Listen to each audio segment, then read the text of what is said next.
HSC part 1 है, commerce है, और अकाउंटिंग का जो है हमारे पास जो इनकमिंग पेपर में जो है ना अपीयर होगा। इसके अंदर जो है ना अक्सर लोगों को, बच्चों को जो है ना इसमें मसला होता है एडजस्टमेंट का, और दूसरा ये कि इनकम स्टेटमेंट में क्या चीज़ डालें और बैलेंस शीट में क्या चीज़ डालें। देखिए जो सवाल में गिवन होगा ना आपका, वो ट्रायल बैलेंस गिवन होता है। ये ट्रायल बैलेंस की सारी आइटम है, और ये जो है ना डेटा फॉर एडजस्टमेंट की आइटम है जो एडजस्टमेंट में दिया हुआ होता है।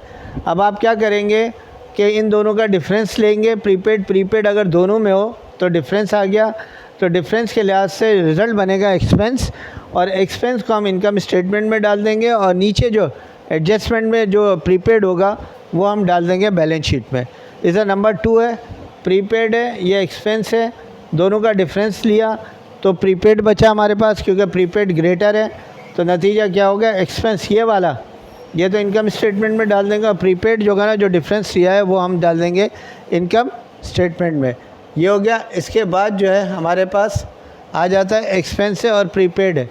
एक्सपेंस ट्रायल बैलेंस पे दिया हुआ है, ये एडजस्टमेंट में दिया हुआ है, दोनों का फ़र्क ले लिया हमने, बचा एक्सपेंस, और एक्सपेंस को हम इनकम स्टेटमेंट में डाल देंगे, और प्रीपेड जो डिफरेंस है उसको हम डाल देंगे बैलेंस शीट में। इसके बाद नंबर 4 है हमारे पास कि अगर एक्सपेंस नीचे भी हो और ऊपर भी, यानी ट्रायल बैलेंस में भी एडजस्टमेंट में, तो अगर वो ज़्यादा है ऊपर वाला तो दोनों का डिफरेंस लेंगे, तो डिफरेंस लेंगे तो हम प्रीपेड लिखेंगे, रिज़ल्ट प्रीपेड होगा। एक्सपेंस को, ये वाले एक्सपेंस को हम इनकम स्टेटमेंट में डाल देंगे, और प्रीपेड को हम लोग बैलेंस शीट में डाल देंगे। इसी तरह 5th के अंदर एक्सपेंस कम है प्रीपेड से, ट्रायल बैलेंस का एक्सपेंस कम है, तो डिफरेंस लेंगे और फिर पेएबल हो जाएगा, क्योंकि एक्सपेंस और बढ़ गया है, लिहाजा पेएबल इनका आएगा। पेएबल से जो है वो तो हम बैलेंस शीट में डाल देंगे, और एक्सपेंस जो होगा ना वो एडजस्टमेंट से डाल देंगे। फिर ऊपर अनअर्न्ड दिया हुआ है, नीचे ऊपर अर्न्ड दिया हुआ है, नीचे अनअर्न्ड दिया हुआ है। अनअर्न्ड का डिफरेंस लेंगे तो हमारे पास अर्न्ड आएगा। अर्न्ड जो होगा ना वो तो हम इनकम स्टेटमेंट में डालेंगे, अनअर्न्ड जो होगा वो हम बैलेंस शीट में डालेंगे, ये वाला। फिर ऊपर अनअर्न्ड है, नीचे अर्न्ड है, दोनों का डिफरेंस लेंगे, डिफरेंस देंगे तो फिर हमारे पास जो है ना बाकी, क्योंकि हमने अर्न नहीं किया तो लिहाजा उसको रिसीवेबल की सूरत में यहाँ लिख कर, और ये अर्न जो है वो इनकम स्टेटमेंट में डाल देंगे, और रिसीवेबल बैलेंस शीट में डाल देंगे।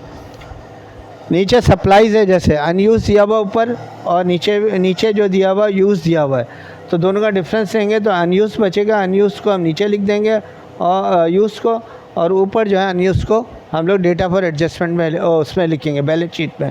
इस तरह दोनों डेप्रिसिएशन है, ऊपर भी अलाउंस फॉर डेप्रिसिएशन दिया, नीचे भी दिया हुआ है। ये दोनों अलाउंस फॉर डेप्रिसिएशन जो है ना, इन दोनों का सम करेंगे, इन दोनों का सम जो है वो तो आ जाएगा आपका बैलेंस शीट के अंदर।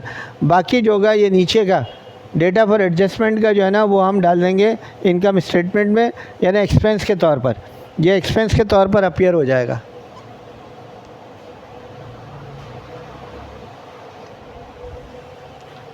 सही है। ये हमारे पास जो है ना ये कंप्लीट हो गया, यानी ये अगर आपको एग्ज़ाम में करना हो